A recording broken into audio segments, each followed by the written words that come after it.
새해 첫 예배에 오신 여러분 환영하고 또 축복합니다. 우리가 이 시간 하나님께서 또 우리 한동대학교를 위하여서 또 우리 한 사람 한 사람의 삶 가운데 새해 출발하면서 주시는 말씀들, 또 기도와 찬양 가운데 우리를 만나주시는 그 임재를 마주하는 그러한 예배가 되기를 소망합니다. 우리 이 시간 같이 기도하고 예배로 나아가도록 하겠습니다. 사랑하는 아버지 하나님, 감사합니다. 아버지 하나님, 새해의 첫 주일 이렇게 주님 앞에 나와서 우리가 함께 예배할 수 있게 해주셔서 주님 찬양하고 또 주님 경배할 수 있게 해주셔서 감사합니다. 아버지 하나님, 2026년 우리가 나 자신과 나의 상황을 바라보면서 판단을 하는 것이 아니라 신실하신 주 하나님을 바라보고 주님의 말씀을 믿는 그 믿음 안에 거하며 주님께서 주시는 축복과 승리를 맛보는 새해가 되게 하여 주옵소서. 하나님, 이 시간 찬양 가운데로 나아갑니다. 아버지 하나님, 이 찬양 가운데 우리 만나주시고 아버지 하나님, 우리가 주님께 온전히 예배할 수 있도록 주의 영이 우리를 감동해 주시고 함께하여 주옵소서. 예수님 이름으로 기도했습니다. 아멘. 우리 프레이즈 팀과 함께 찬양으로 나아가도록 하겠습니다. 할렐루야. 대학교의 주일 예배에 나오신 여러분들을 주님의 이름으로 환영합니다. 몸과 마음이 불편하지 않으시다면 다 함께 일어서셔서 기쁜 마음으로 주님을 찬양하며 나아가겠습니다.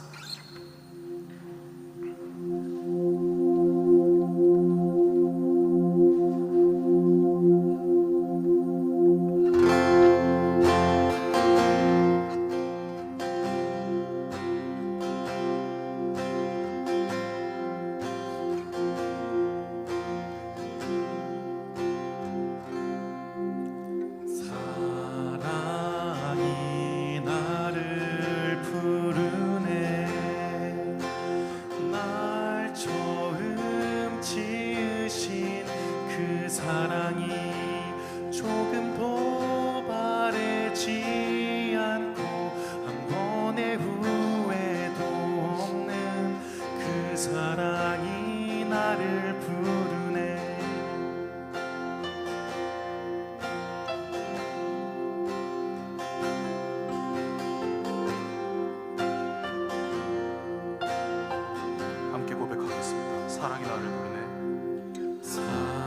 사랑이 나를 부르네.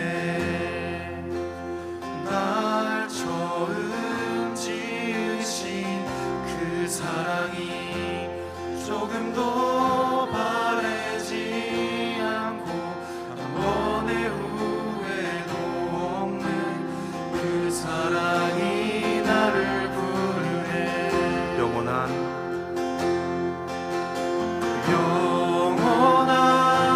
주의 품 안으로 풍성한 주의 식탁으로 친밀한 주의 음성으로 그 사랑이 나를 부르네. 그 사랑이 나를 부르네.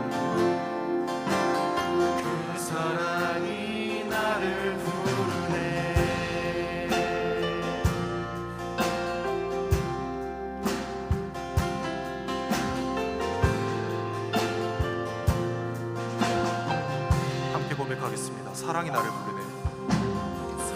사랑이 나를 부르네.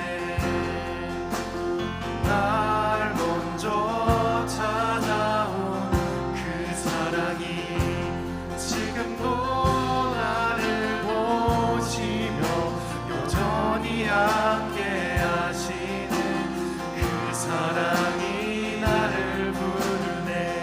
영원한 주의 품 안으로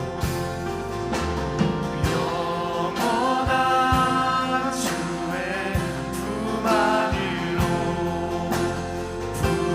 풍성한 주의 식탁으로 친밀한 주의 음성으로 그 사랑이 나를 부르네. 한 번 더 고백합시다. 영원한 주의 품 안으로.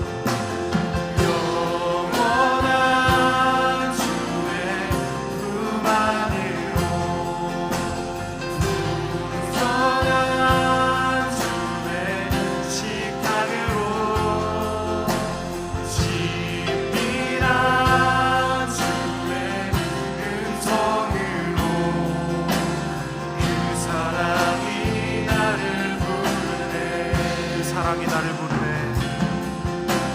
그 사랑이 나를 부르네.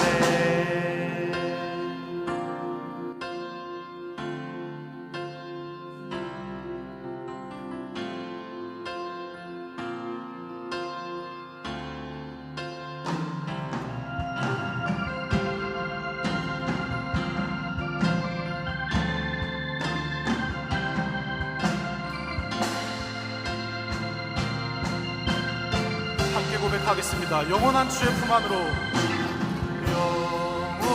영원한 주의 품 안으로, 풍성한 주의 식탁으로, 친밀한 주의 음성으로, 그 사랑이 나를 부르네. 마지막으로 고백합시다. 영원한 주의 품 안으로, 풍성한 주의 식탁으로, 친밀한 주의 음성으로, 그 사랑이 나를 부르네. 그 사랑이 나를 부르네. 그 사랑이 나를 부르네.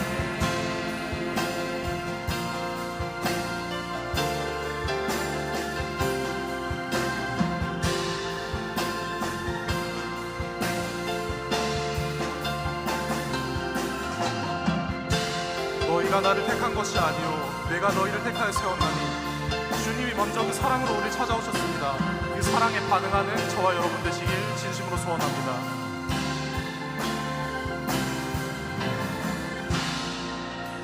우리 모두 주님께 영광의 박수 올려드립시다.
고백하겠습니다. 새 힘어들이 주를 바랄 때, 주를 바랄 때, 우리 주를 바랄 때, 새 힘어들이 주를 바랄 때, 주를 바랄 때, 우리 주님 바랄 때, 주님 통치하시네. 소망 구원 주시네. 당신은 영원하신 주, 당신은 영원하신 주, 내 영원하신 주, 지치지 않으시는 주님, 약한 자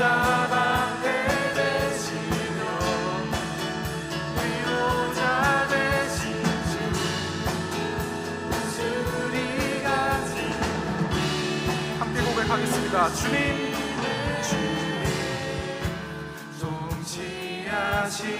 통치하시네 소망 구원 주시. 한 번 더 고백해 볼까요? 주님 통치하시네 소망 구원 주시네. 당신은 영원하신 주, 내 영원하신 주, 스치지 않는 약한 자 방패되시며 약한 자 방패되시며 위로자 되신 주, 목소리가 여러분의 목소리로 고백합시다. 당신은 영원하신 주, 내 영원하신 주, 아멘.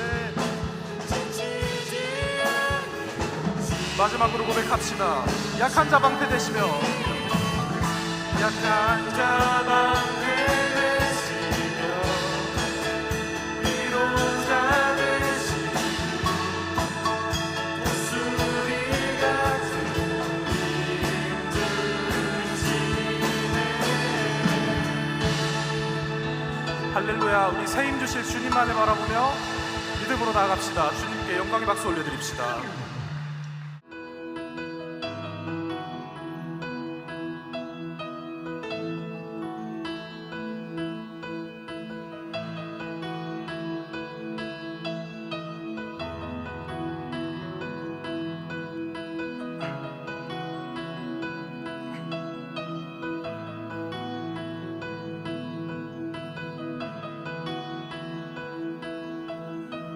내게로부터 눈을 들어 주를 보기 시작할 때 주의 일을 보겠네.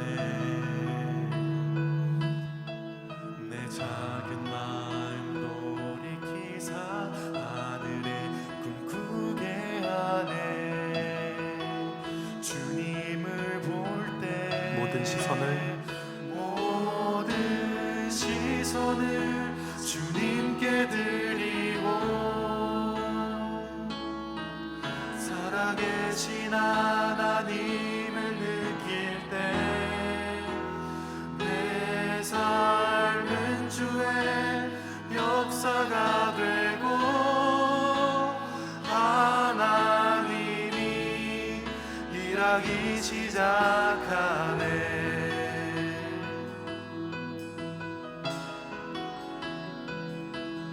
믿음의 눈을 들어 주님만 바라보길 소망합니다. 함께 고백하겠습니다. 성령이 나를 변화시켜 성령이 나를 변화시켜 모든 두려움 사라질 때 주의 일을 보겠네. 언제나 땅 한가운데서 주님만을 알게 되리. 주님을 볼 때 모든 시선을 주님께 드리고 살아계신 하나님을 느낄 때 내 삶은 주의 역사가 되고 하나님이 일하기 시작하네. 한 번 더 고백하겠습니다. 모든 시선을 주님께 드리고 전능하신 하나님을 느낄 때 세상은 주의 나라가 되고 하나님이 일하기 시작하네.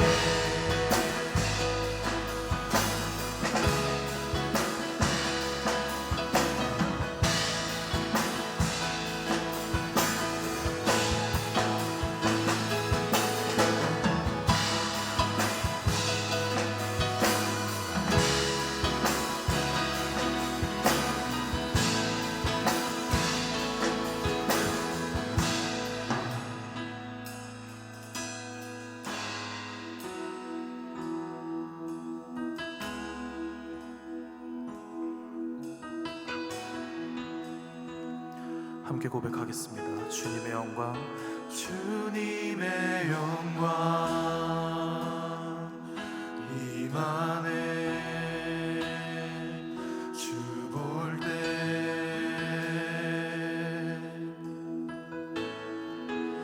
주님의 영광 임하네.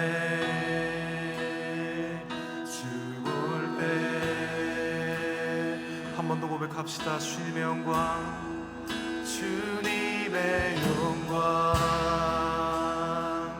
임하네. 주 볼 때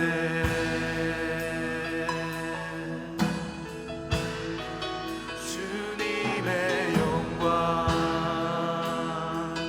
임하네.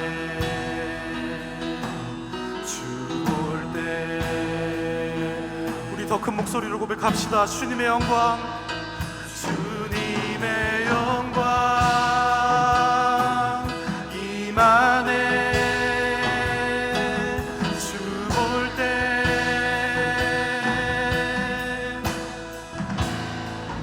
주님의 영광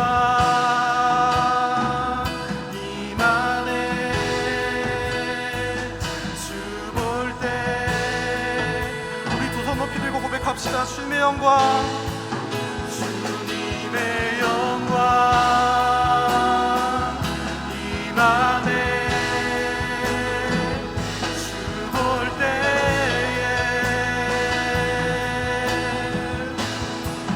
주님의 영광 임하네. 주 볼 때에 우리 함께 고백합시다. 모든 시선을 주님께 드리고 모든 시선을 주님께 드리고 살아계신 하나님을 느낄 때 내 삶은 주의 역사가 되고 하나님이 일하기 시작한 한 번 더 고백합시다. 모든 시선을 주님께 드리고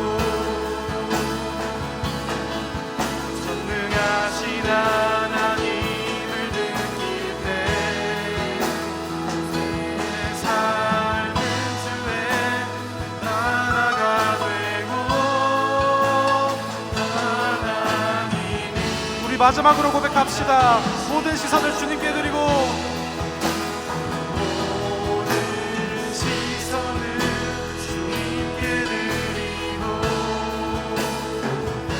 전능하신 하나님을 느낄 때 새 삶은 주의 나라가 되고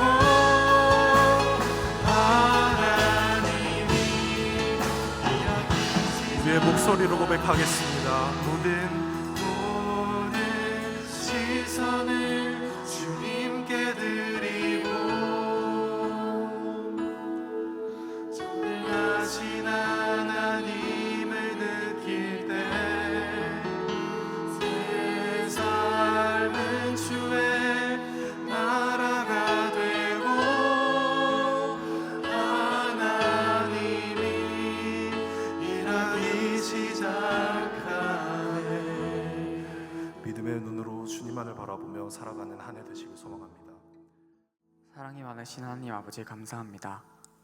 한 해를 마치고 이제 새로운 해를 맞이합니다. 지난 한 해를 돌아보며 주님께 부끄러웠던 모습들이 떠오릅니다. 26년 새로운 한 해는 주님과 동행하는 한 해가 되기를 소망합니다. 바쁜 일상을 지내다 보면 주님을 떠오르지 못할 때가 있습니다. 그럴 때마다 주님께서 저희를 불러주시고 붙잡아 주시옵소서. 주님과 동행하는 삶 살아가기를 소망합니다. 저희의 마음에 주님의 사랑이 가득하기를 기도합니다. 주님께서는 저희를 너무나도 사랑하십니다. 감사와 사랑을 경험하게 하시고 주님 사랑을 세상에 전하는 저희가 되게 하시옵소서. 저희의 삶이 기도하는 삶이 되기를 원합니다. 기도가 생각나지 않는 순간들이 많습니다. 심지어 기도가 귀찮다고 생각이 들 때도 있습니다. 주님께 고백하며 기도로 주님의 뜻을 구하는 저희가 되기를 소망합니다. 잠들기 전, 밥 먹기 전 비록 짧은 기도일지라도 일상 속에서 주님의 뜻을 구하는 저희가 되게 하시옵소서. 주님, 저희는 너무나도 연약합니다. 주님 앞에 다짐하지만 돌아서면 잊어버리고 주님을 잊고 지내는 순간이 너무 많습니다. 입술로만 고백하는 것이 아니라 마음과 삶으로 주님께 나아가는 저희가 되기를 기도합니다. 말씀을 전해주실 목사님을 위해 기도합니다. 주님께서 목사님의 입술에 힘 불어넣어 주시고 지혜를 더하여 주시옵소서. 말씀을 듣는 동안 저희들도 귀가 열리게 하시고 은혜 받는 예배 되게 하시옵소서. 예배를 드리는 행위로만 끝나지 않고 주님의 말씀을 통한 전환점 되는 이 시간 되게 하시옵소서. 한동에서의 대학생활을 통해서 세상에 나아가기 위해 준비하는 저희가 되게 하시고 세상의 빛과 소금이 되는 저희가 되게 하시옵소서. 주님 사랑이 넘쳐나길 기도합니다. 이 모든 말씀 사랑이 많으신 예수님의 이름으로 기도드렸습니다. 아멘. 예배에 오신 여러분 다시 한번 축복하고 환영합니다.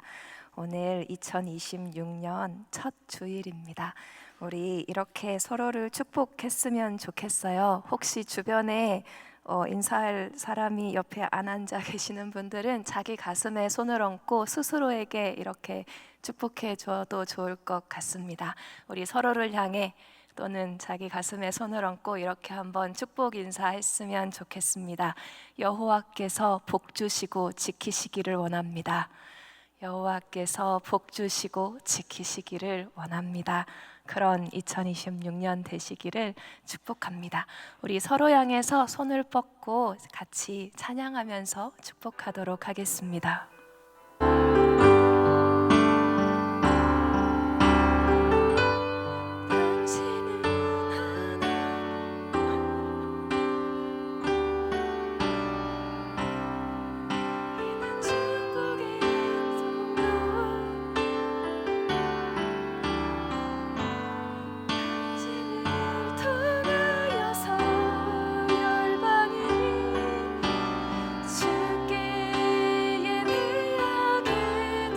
다시 한번 고백하겠습니다. 당신은 하나님의 언약 안에 있는 축복의 통로. 당신을 통하여서 열방이 주께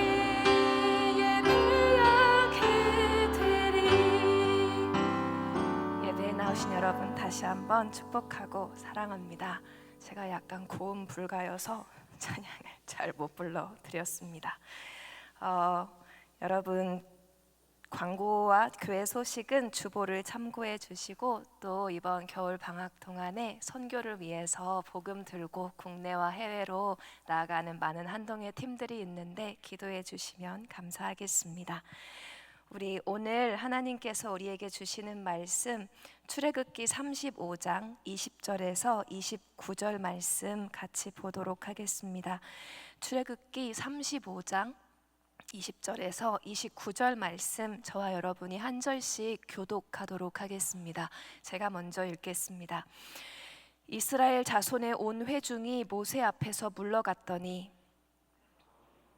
모든 자와 자원하는 모든 자가 와서 회막을 짓기 위하여 쓸 모든 것을 위하여 거룩한 옷을 위하여 예물을 가져다가 여호와께 드렸으니 곧 마음에 원하는 남녀가 와서 팔찌와 귀고리와 가락지와 목걸이와 여러 가지 금품을 가져다가 사람마다 여호와께 금 예물을 드렸으며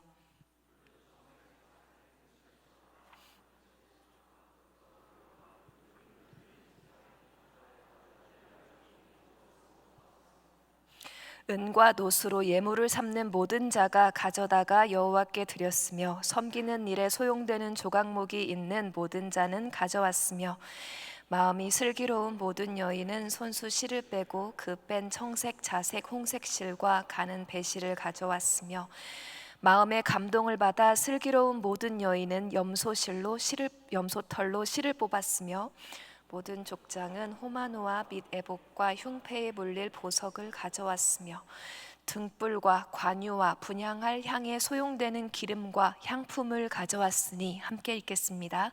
마음에 자원하는 남녀는 누구나 여호와께서 모세의 손을 빌어 명령하신 모든 것을 만들기 위하여 물품을 드렸으니 이것이 이스라엘 자손이 여호와께 자원하여 드린 예물이니라. 아멘. 오늘 성경 본문은 읽자마자 까먹지 않으셨다면 오늘 성경 본문 출애굽기 35장에 우리가 방금 읽은 이 말씀은 이스라엘 백성이 애굽에서 나와서 시내산 밑에서 처음으로 하나님의 성막을 세우고자 했을 때 하나님께서 자원하는 모든 사람이 이 성막을 세우기 위한 예물을 가져와라 이렇게 명령을 하셨고, 이스라엘 백성들이 그 자원하는 심령으로 하나님의 영에 감동된 만큼 하나님의 성막을 세우기 위해서 재료들을 헌물로서 가져오는 그런 장면입니다.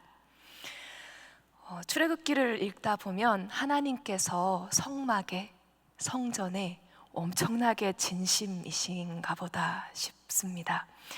출애굽기를 한 장 한 장을 묵상을 하다 보면 25장에서부터 성막에 대한 묘사를 시작을 하시는데 출애굽기가 다 끝나는 40장까지 하나님께서 성막의 모든 기구와 성막의 모든 기구의 배치와 치수와 재료와 이런 것들을 반복하시고 또 반복하시는 그런 모습을 볼 수가 있습니다.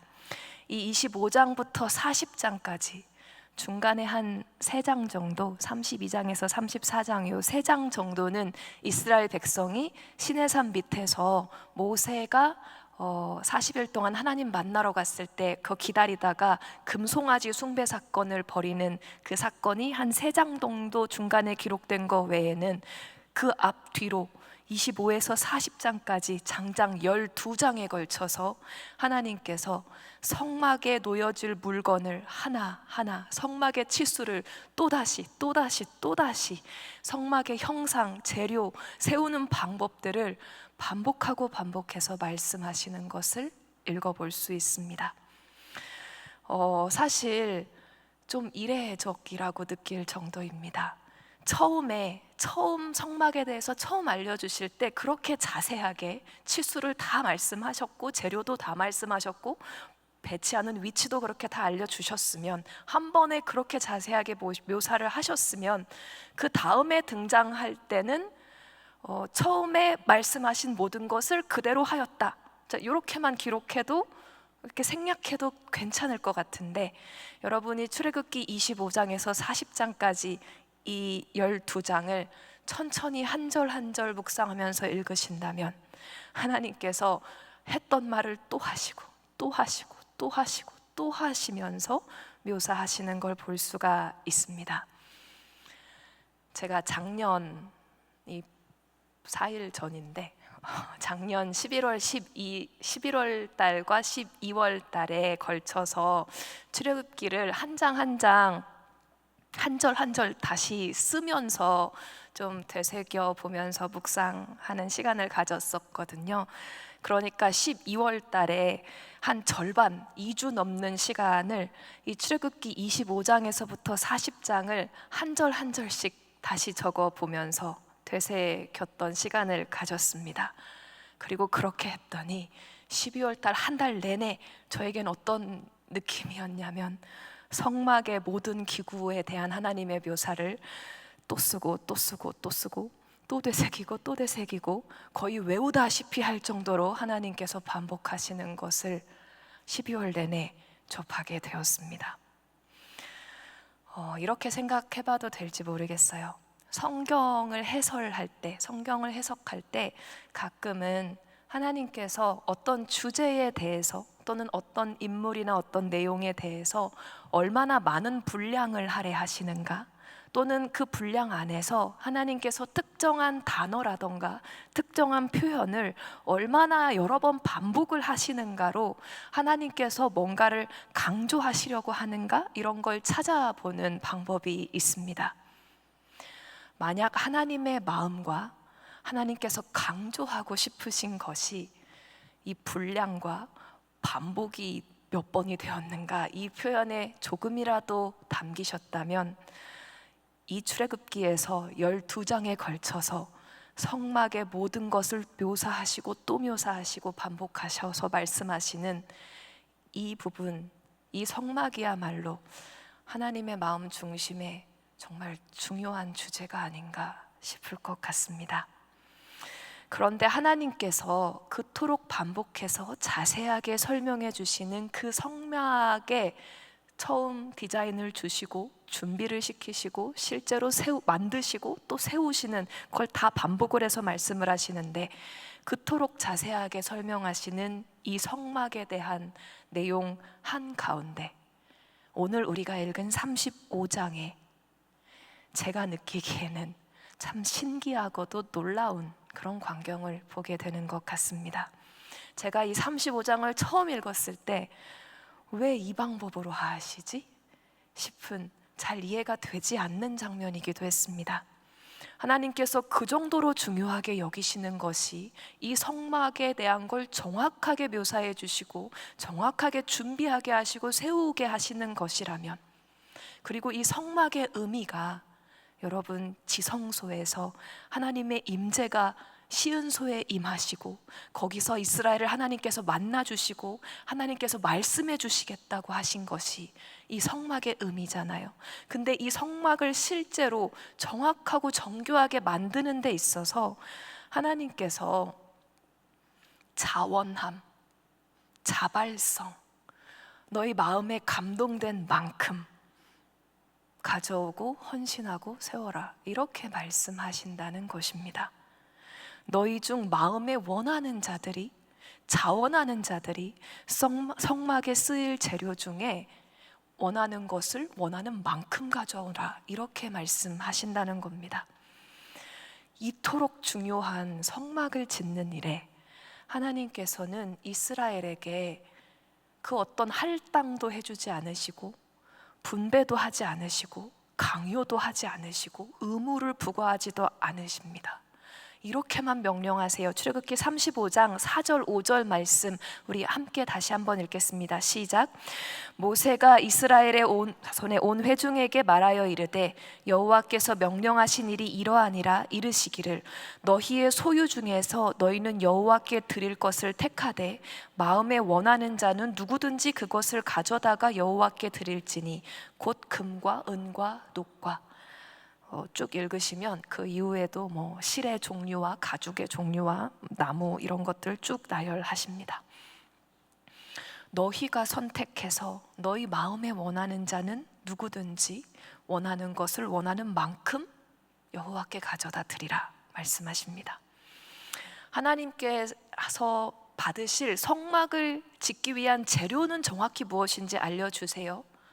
재료는 뭔지 정확히 알려주시지만 이것들 중에 너희가 소유하고 있는 사람이 있다면, 그래서 너희 소유 중에서 이걸 드리고 싶다면, 그리고 지금 소유하고 있진 않지만 이걸 만들어서 실 같은 것을 짜서 가져오고 싶다면 원하는 대로 원하는 만큼 하라, 이렇게 말씀하신다는 겁니다. 저는 이렇게 명령하시는 하나님의 심정이 참 궁금했습니다.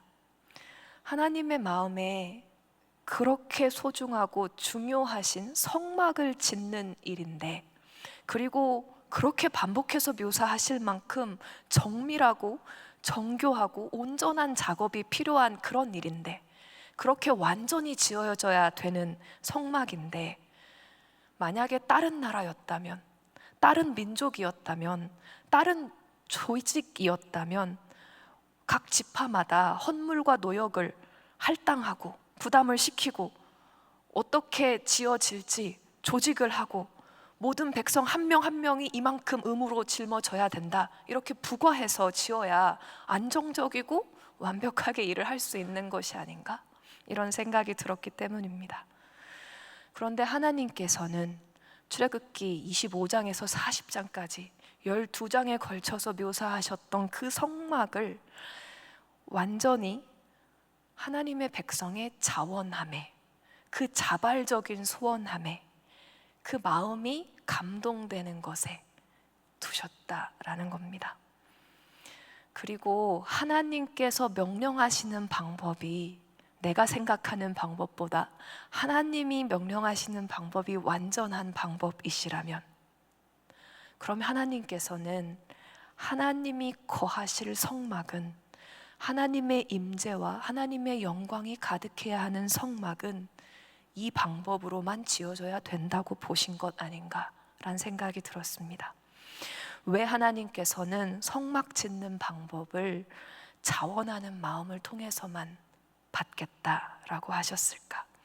왜 이 방법으로만 지어야 하나님께서 참 성막이라 하시는 것일까? 왜 하나님께서는 내가 너희와 함께 해주는 걸 원한다면, 너희가 구원을 원한다면 한 명도 빠짐없이 이만큼 할당했으니 이만큼 의무적으로 해야지 내가 너희와 함께하고 너희를 구원해 줄 것이다. 왜 이렇게 하지 않으셨는가? 너희가 하나님의 백성이 되고자 한다면, 내 이름으로 불리고자 한다면 내가 할당한 이 정도의 분량을 의무로 책임을 반드시 져라. 미달하면 구원 안 해주겠다. 왜 이런 방법으로 하지 않으시고 마음에 감동된 만큼 드려라, 자원하는 자가 드려라, 이렇게 하셨을까? 묵상하다가 이 성막의 의미에 대해서 좀 생각해 보게 되었습니다. 한글로 성막이라고 번역되고 있는 단어, 영어로는 태버네클이라고 번역하고 있는 히브리어는 원래 미슈칸이라는 단어, 직역하면 dwelling place라는 단어라고 합니다. dwelling place, dwelling이 거하다, 거주하다, place 장소죠. dwelling place, 거하시는 장소, 거주하시는 장소입니다.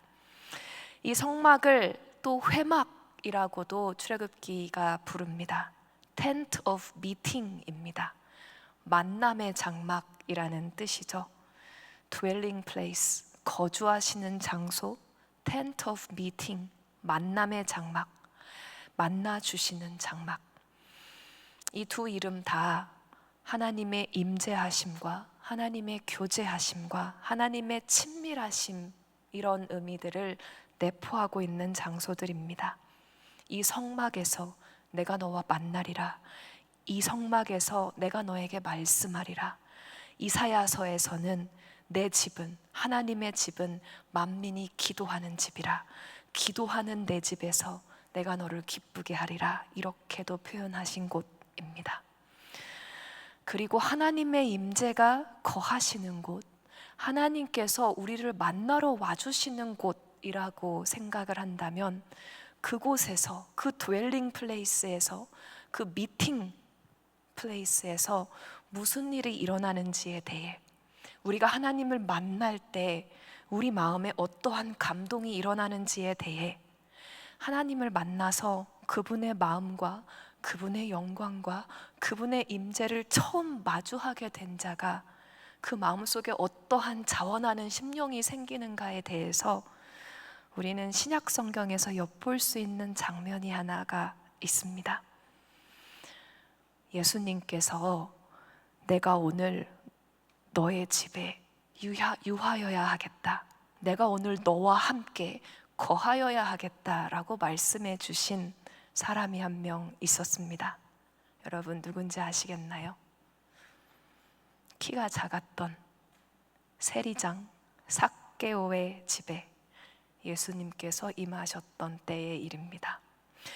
여러분 삭개오에 대한 신약 성경의 기록 아시죠? 삭개오는 키가 작은 세리장이었고, 세리장이었기 때문에 부자였습니다. 로마에 바칠 세금을 이용해서 유대 민족, 자국민을 착취해서 부를 축적한 세리장이었기 때문에 유대인들이 욕하고 기피했고 대놓고 죄인이라고 부르는 자이기도 했습니다. 이 삭개오가 예수님의 소식을 들었고 예수님이 궁금해졌습니다. 그래서 예수께서 지나가시는 장소를 찾아서 돌 무화과 나무 위에 올라가서 아래를 내려다보면서 예수님이 지나시는 그 광경을 구경하려고 했습니다. 그와 예수님의 만남을 성경이 이렇게 기록하고 있습니다. 누가복음 19장 5절 말씀 함께 읽겠습니다. 시작. 예수께서 그곳에 이르사 쳐다보시고 이르시되 삭개오야 속히 내려오라 내가 오늘 내 집에 유하여야 하겠다 하시니. 이날 예수님께서 삭개오의 집에 들어가십니다. 삭개오의 그 으리으리한 부잣집 속에 들어가셨을 뿐만 아니라 삭개오의 마음 안에 들어가셨습니다.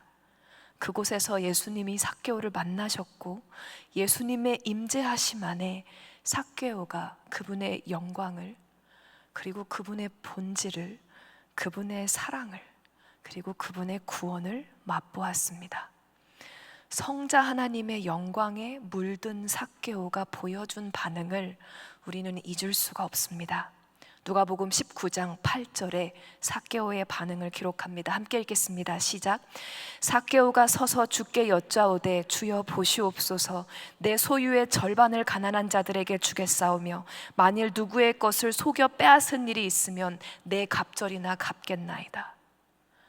여러분, 이것으로 삭개오는 자기 전 재산을 날렸을 것입니다.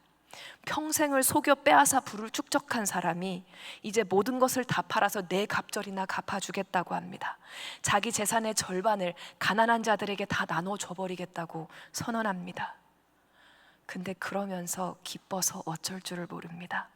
하나님이 어떠한 분이신지 정말 조금 처음으로 맛보았는데 삭개오의 가슴 속에 영원한 생명이, 내 앞에 계신 하나님을 기쁘시게 하고 싶다는 소망이, 나의 모든 것을 바쳐서 하나님의 나라를 구하면서 살고 싶다는 열망이 살아서 솟구쳐 올라오기 시작했던 것입니다.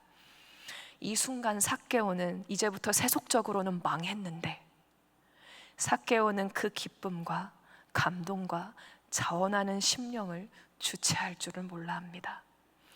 예수님께서 이 돌아온 아들을 보시면서 자기에게로, 하나님께로 돌아와서 하나님의 영광과 그 겸손과 그 사랑에 물들어가는 이 아들을 보시면서 이렇게 말씀해 주십니다. 누가복음 19장 9절 10절 제가 읽어드리겠습니다.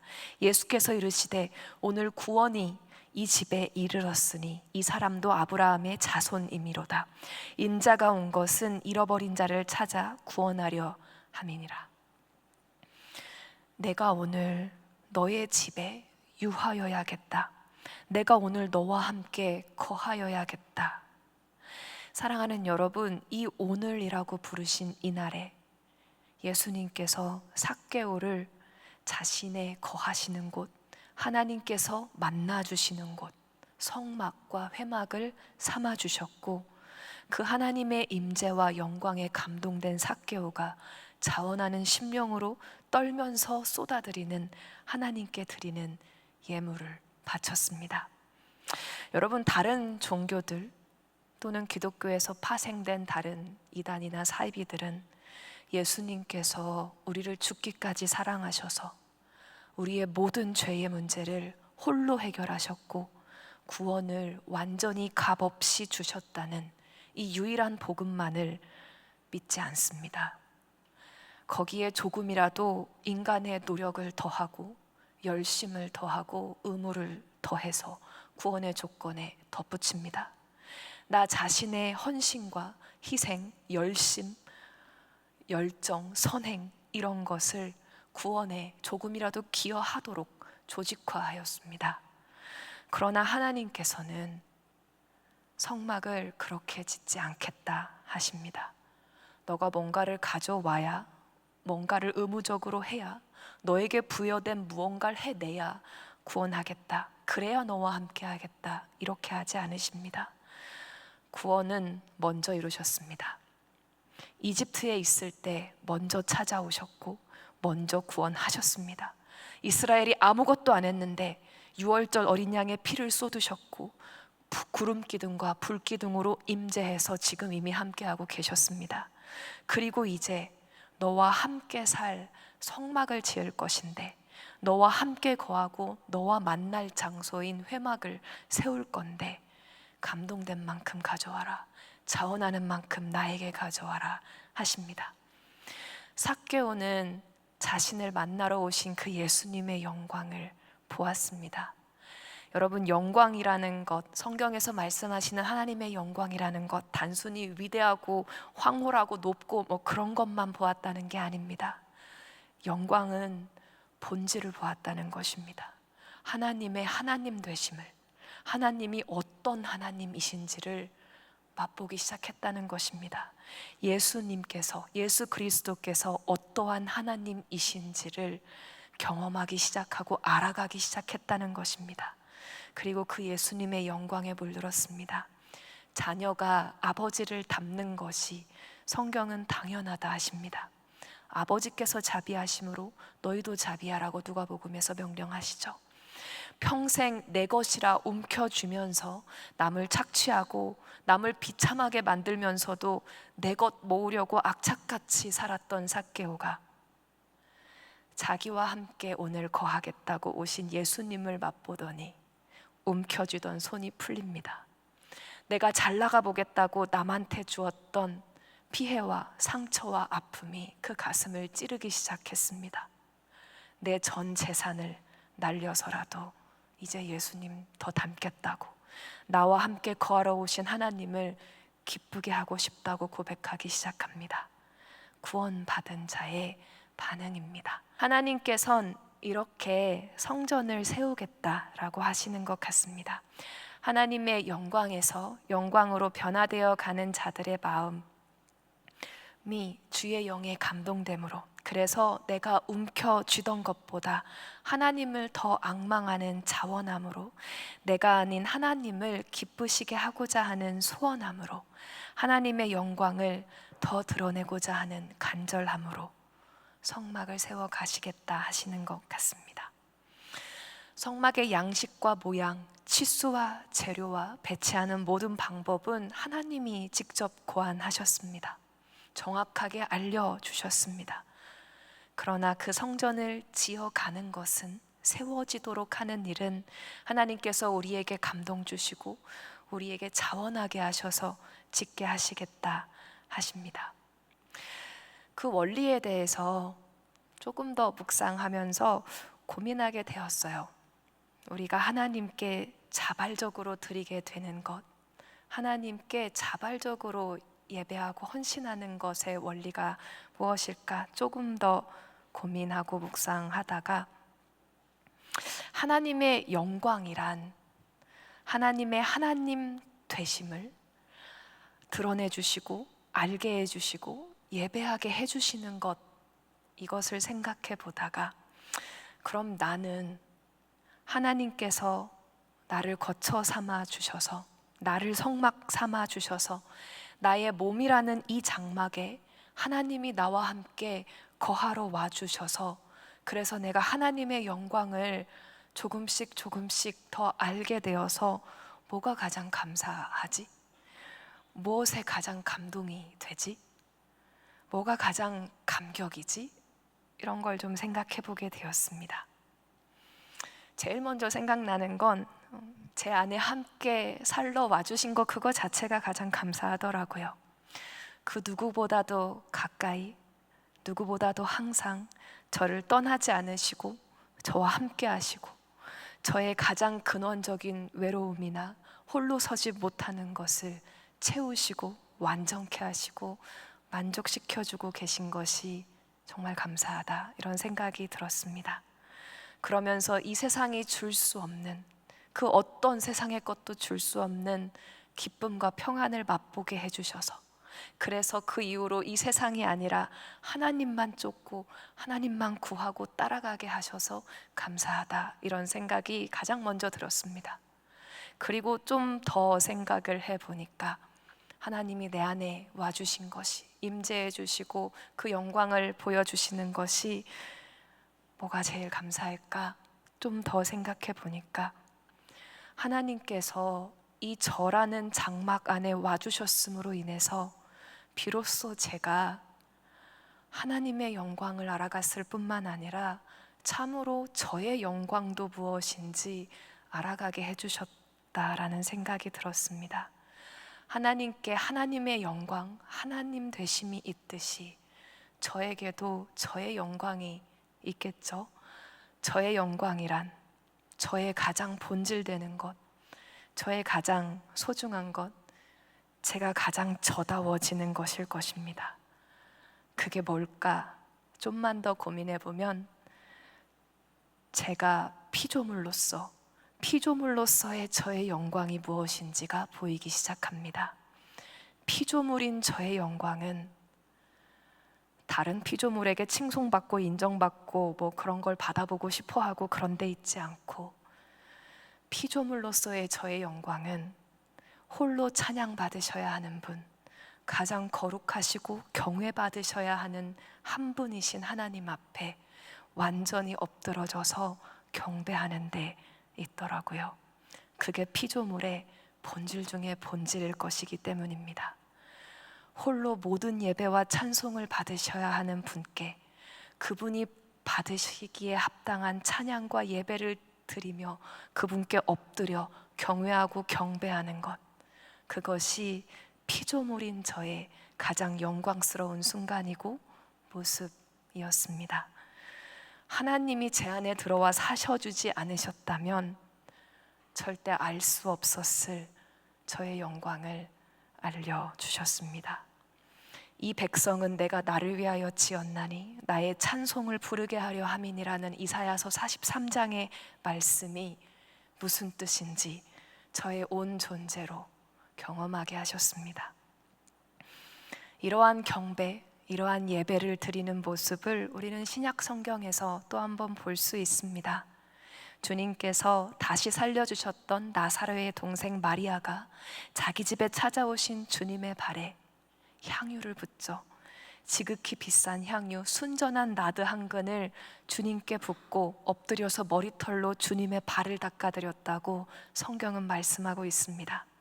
그 모습을 보는 주변 사람들은 수군거렸고 비난했고 제자들조차 이해할 수 없다는 반응을 보였지만 주님께서는 그 예배를 받으십니다.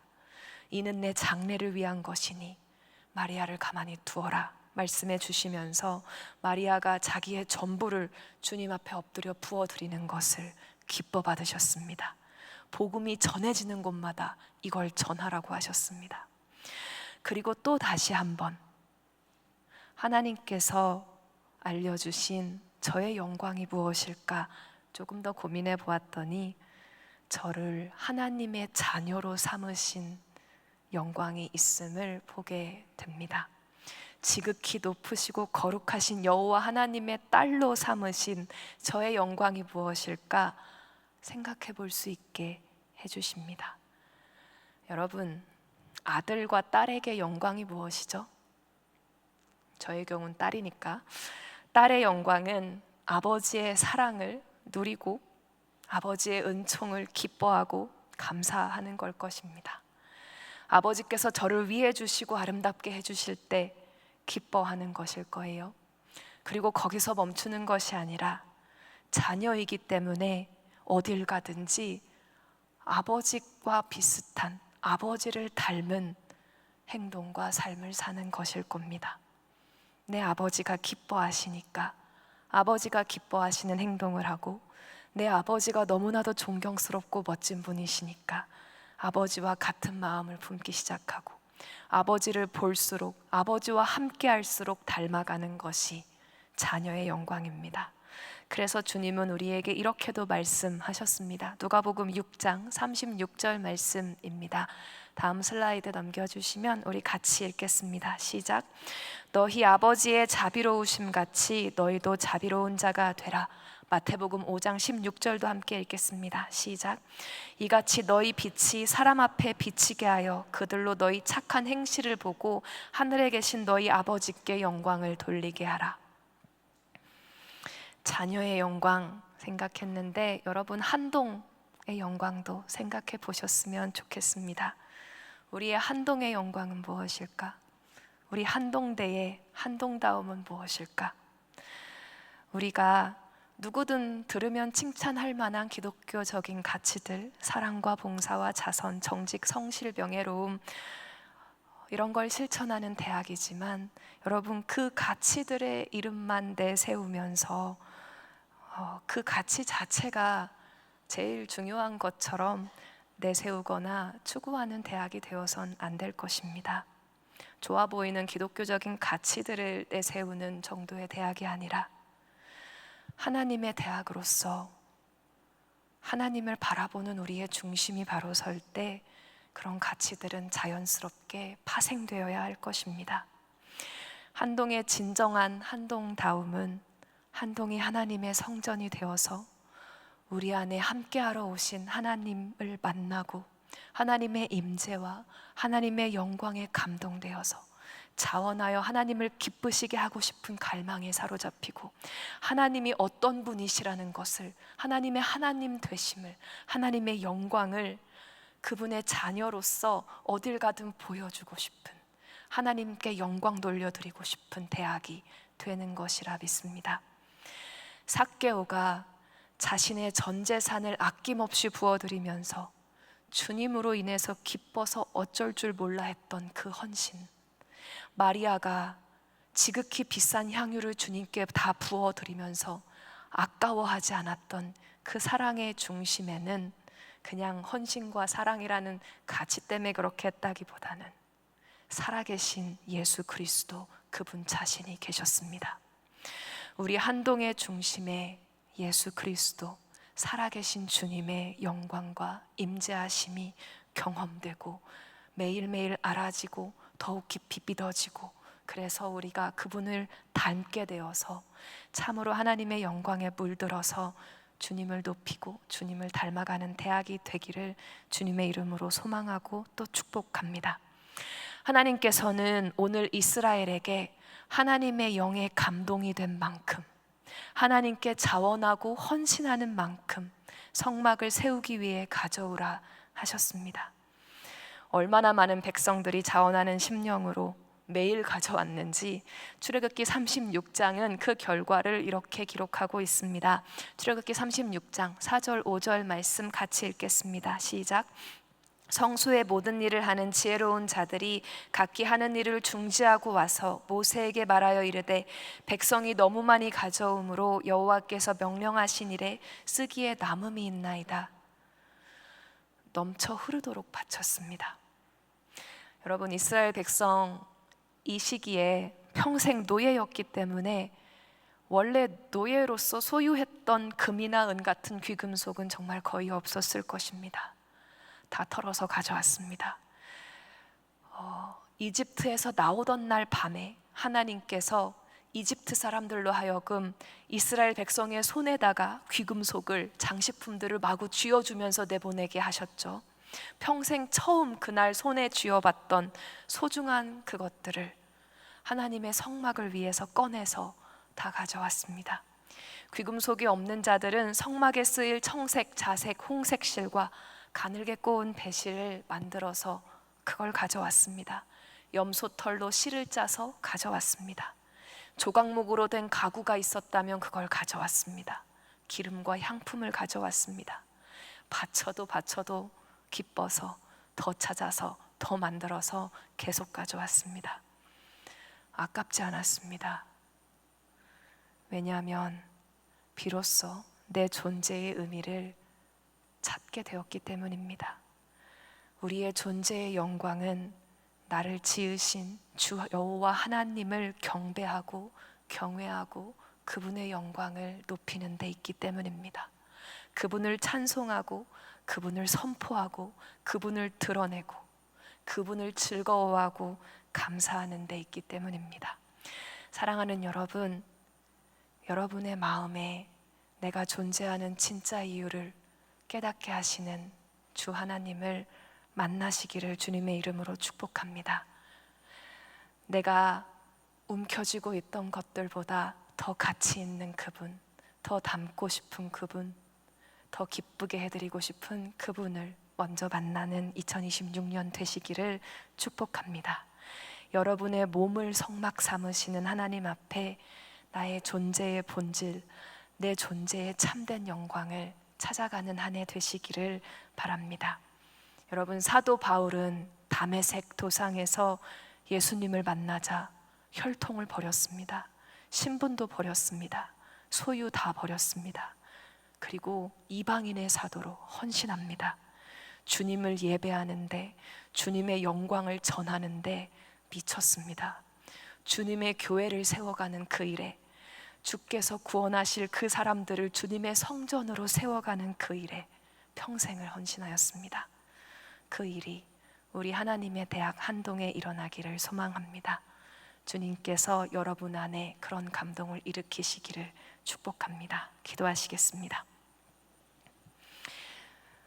우리 이 시간 잠깐 같이 기도했으면 좋겠습니다. 하나님께서 성전을 세우실 때, 성막을 세우실 때 마음이 감동되고 자원하는 자를 통하여 세우시기를 원하신다 하십니다. 삭개오의 집에 예수님께서 처음 들어가신 그날, 삭개오의 마음속에 주님이 들어가신 그날, 삭개오는 지금까지 자기가 살아왔던 그 평생에 움켜쥐던 것들 다 내려놓았습니다. 주님께 나의 전 재산을 바치고도 더 기꺼워하였습니다. 사도 바울이 예수님을 만난 그날, 그 지난 평생에 자기가 추구했던 것들을 다 내려놓았습니다. 주님의 일에, 주님의 나라에 헌신하였습니다. 하나님, 제 삶에, 제 2026년에 하나님을 만나고 하나님께 헌신하는 일들이 일어나게 하여 주옵소서. 하나님의 영광을 알게 되고 알아갈수록 주님께 기쁘게 나 자신을 드리는 2026년이 되게 하여 주옵소서. 그리고 더 나아가서 우리 한동대학교가 하나님을 그렇게 만나고 하나님을 예배하고 주님께 기쁘게 드리는 대학이 되게 하여 주옵소서. 우리 이 시간 함께 기도하며 나아가겠습니다. 기도하시겠습니다.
사랑하는 아버지 하나님, 감사합니다. 아버지 하나님, 우리의 삶 가운데, 우리의 존재 가운데, 성막 삼아 주신 우리의 몸 가운데 주님 영광 받아 주옵소서.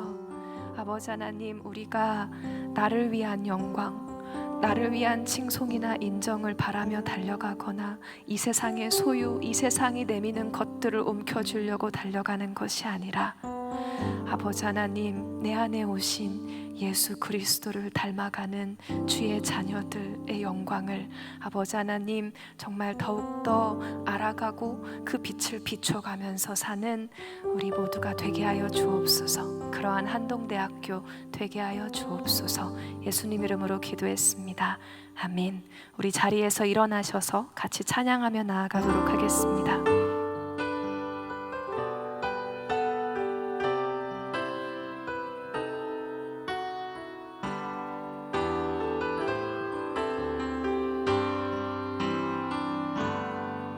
하나님의 부르심에는 후회하심이 없네. 내가 이 자리에 선 것도 주의 부르심이야. 하나님의 부르심에는 결코 실수가 없네. 나를 부르신 하나님의 신실하심을 믿네. 날 부르신 뜻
기도하시겠습니다.